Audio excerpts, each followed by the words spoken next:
شروع کرتی ہوں اللہ کے نام سے جو بڑا مہربان اور نہایت رحم کرنے والا ہے۔ سبا وائس کے معزز ناظرین، السلام علیکم۔ ہمارے چینل پر ایک بار پھر سے خوش آمدید۔ آج ہم اسلامی واقعات میں سے ایک اہم واقعہ حضرت صالح علیہ السلام اور ان کی قوم سمود کے بارے میں بات کریں گے۔ سمد پانی کی قلت کو بھی کہتے ہیں۔ جس علاقے میں یہ قوم آباد تھی وہاں پانی کی شدید قلت تھی، اس لیے اس قوم کا نام قوم سمود مشہور ہو گیا۔ سمود ایک فرد کا نام تھا جو کہ قوم عاد کے پسماندگان میں سے تھا۔ سمود بھی قوم عاد کی نسل میں سے تھے، اسی لیے ان کو عاد ثانیہ بھی کہا جاتا ہے۔ قوم سمود کا وطن عرب کے شمال مغرب میں وادی حجر سے لے کر وادی قرہ تک پھیلا ہوا ہے، اسے مدائن صالحہ بھی کہتے ہیں۔ قوم عاد کا وطن مدائن صالحہ والا علاقہ تھا جو تبوک تک چلا گیا۔ تبوک وہی مقام ہے جہاں حضور پاک صلی اللہ علیہ وسلم رومیوں سے جہاد کرنے کے لیے مدینہ طیبہ سے تشریف لے گئے تھے، اور مدائن صالحہ رستے میں آتا ہے۔ قوم سمود کی طرف اللہ نے ان کے بھائی یعنی نسلی بھائی حضرت صالح علیہ السلام کو رسول بنا کر بھیجا۔ حضرت صالح علیہ السلام نے اپنی قوم کو وہی سبق دیا جو سارے نبی دیتے آئے ہیں کہ اے میری قوم کے لوگو، اللہ کی عبادت کرو، اس کے سوا تمہارا کوئی معبود نہیں، اس کے علاوہ کوئی حاضر و ناظر مختار کل نفع و ضار نہیں ہے، وہی خالق، کوئی اس کے بغیر فریاد رسی کرنے والا نہیں ہے، لہٰذا اسی کی عبادت کرو۔ صالح علیہ السلام کی قوم نے اللہ کے نبی سے نشانی طلب کی کہ اس رنگ اور جسامت کی اونٹنی ہو جو اللہ ہمارے سامنے اس پہاڑ کے پتھر میں سے نکالیں، وہ گابن بھی ہو اور ہماری آنکھوں کے سامنے بچہ جنے۔ اللہ تعالیٰ نے ہزاروں آدمیوں کے سامنے ان کی فرمائش کو پورا کیا۔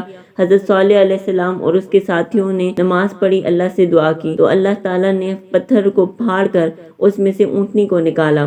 اس اونٹنی کی خصوصیت یہ تھی کہ چشمے یا تالاب سے ایک دن وہ پانی پیتی تھی اور دوسرے دن باقی جانور پیتے تھے۔ قرآن میں اس بات کا ذکر موجود ہے کہ پانی کو تقسیم کر دیا گیا تھا، اور پھر وہ اونٹنی دودھ بھی خوب دیتی تھی، جس کا جی چاہے اس سے دودھ نکال لے۔ اللہ کے نبی نے واضح طور پر حکم دیا تھا کہ جس دن اونٹنی کے پانی پینے کی باری ہو اس دن کوئی دوسرا جانور گھاٹ پر نہ جائے، اس اونٹنی سے کسی قسم کی چھیڑ چھاڑ نہ کی جائے اور نہ اسے ایذا پہنچائی جائے۔ ویسے تو تمام اونٹنیاں اور جانور سب اللہ ہی کی مخلوق ہے، مگر اس اونٹنی کو خاص طور پر اللہ کی اونٹنی کہا گیا ہے۔ اللہ تعالیٰ نے اسے اپنی قدرت کاملہ کے ساتھ غیر معمولی طریقے سے پیدا کیا تھا۔ اونٹنی باقاعدہ تناسل کے ذریعے کسی دوسری اونٹنی کے بطن سے پیدا نہیں ہوئی تھی، بلکہ اللہ تعالیٰ نے اسے پتھر کو پھاڑ کر نکالا تھا۔ اللہ نے فرمایا، یہ اللہ کی اونٹنی ہے، اس میں تمہارے لیے نشانی ہے، اس کو چھوڑ دو، اس کے راستے میں حائل نہ ہو۔ اللہ کی زمین میں جہاں سے چاہے کھائے پیے، اور اسے کسی برے ارادے سے ہاتھ مت لگانا اور اس کو ایذا نہ پہنچانا۔ اللہ تعالیٰ نے قوم صالح کو اپنے احسانات یاد دلوائے کہ اللہ تعالیٰ نے تمہیں قوم عاد کے بعد نائب بنایا، تمہیں پہلی قوم کا جانشین بنایا، ان کی نافرمانی کی وجہ سے ان کا جو برا حال ہوا وہ تم نے دیکھ لیا۔ اب 100 سال بعد اللہ تعالیٰ نے تمہیں عروج دیا، بڑے بڑے شہر، قصبے، صنع و حرفت، تجارت تمہارے پاس ہے۔ اللہ تعالیٰ نے تمہیں زمین میں ٹھکانہ دیا، تمہیں آرام کے لیے اس سرزمین کی نرم جگہوں پر محلات تعمیر کرنے کا فن دیا، اور تم پہاڑوں کو تراش تراش کر گھر بناتے ہو، اس کے علاوہ گنبد اور اونچے اونچے مینار تعمیر کرتے ہو، یہ سب اللہ کی توفیق سے ہے۔ تو اللہ تعالیٰ کے انعامات کو یاد کرو اور اس کی احسان فراموشی نہ کرو، اور زمین میں فساد برپا کرتے ہوئے نہ چلو، بے شک سب سے بڑا فساد کفر اور شرک ہے۔ اس کے جواب میں ان لوگوں نے جنہوں نے تکبر کیا، یعنی جو لوگ مال و دولت اور جاہ و اقتدار کی وجہ سے مغرور ہو چکے تھے، انہوں نے غریب اور کمزور اہل ایمان لوگوں سے کہا، کیا تم جانتے ہو کہ حضرت صالح علیہ السلام واقعی اپنے رب کی طرف سے بھیجے ہوئے رسول ہیں؟ تو ایمان والوں نے کہا کہ بے شک ہم اس چیز پر ایمان رکھتے ہیں جو حضرت صالح علیہ السلام کو دے کر بھیجا گیا ہے۔ اب قوم نے اللہ کی نشانی اونٹنی کو قتل کرنے کی سازش کی، اور سازش کچھ یوں ہوئی کہ قدار بن صالح جو کہ بڑا شرپسند آدمی تھا اور بڑے اونچے خاندان کا فرد تھا، مالدار ہونے کے باوجود ناجائز طریقے سے مال پر قبضہ کر لینا اس کا معمول تھا۔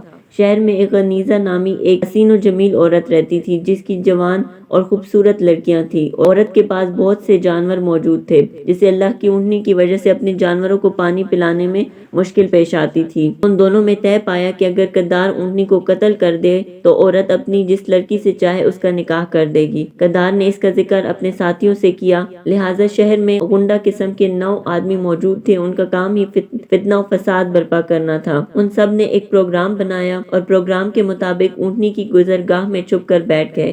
پھر جب اونٹنی اس درے سے گزری تو قدار نے آگے بڑھ کر اس پر تلوار سے حملہ کیا، اس کے پاؤں کاٹ ڈالے، جب وہ اونٹنی گر پڑی تو اس کے باقی ساتھی بھی آگے بڑھے اور اونٹنی کے ٹکڑے ٹکڑے کر دیے۔ یوں انہوں نے اپنے رب کی حکم کی نافرمانی کی۔ جب حضرت صالح علیہ السلام نے قوم کو اونٹنی کے قتل پر سخت سرزنش کی اور عذاب الہی کی پیشکش کی تو کہنے لگے اگر تو واقعی رسولوں میں سے ہے تو وہ چیز لے آ جس سے تو ہمیں ڈراتا ہے۔